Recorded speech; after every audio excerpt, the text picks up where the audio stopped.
So, as a person asking how much should they share with others or not about their grief, and can they judge when it's the right? How do you judge in the situation how much to share or not? I mean, I think that is, grief is both universal and very personal. So it depends on your experience, the mood you're in, and the mood of the person you are with. And, like all things, I think it's pick your moment and kind of use your instincts. Do they look like they are able to listen is the big thing. Listening is a powerful curative capacity that we all have, like I talked about at the beginning. And so are you with someone who you feel can just listen to you, that they don't have to interrupt you, that they don't have to come in with a fix and start making suggestions of taking you on holiday or, drag you out of your grief, but be alongside you, connect with you, allow you to be who you are, make soup with you, have a cup of tea with you, go for a walk with you.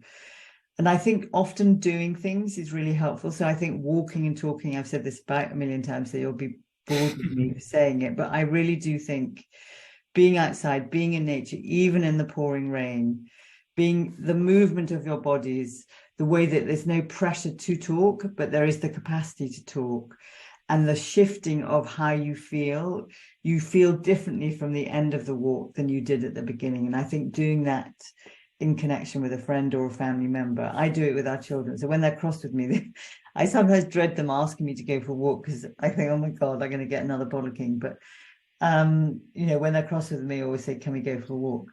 But also when they're happy with me too. So it's not always that they're cross with me. But the other thing is, so I was talking to someone the other day whose husband died, and as a family, they have been doing puzzles.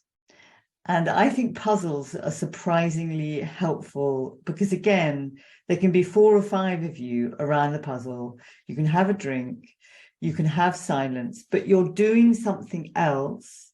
And you can have this kind of sort of not tense, but interesting conversation. And you can say what you feel. And there's a companionship and like you're all there for the same purpose, that you're putting this piece of puzzle into the puzzle.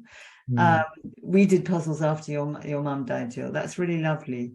And I think it can feel very often words are clumsy.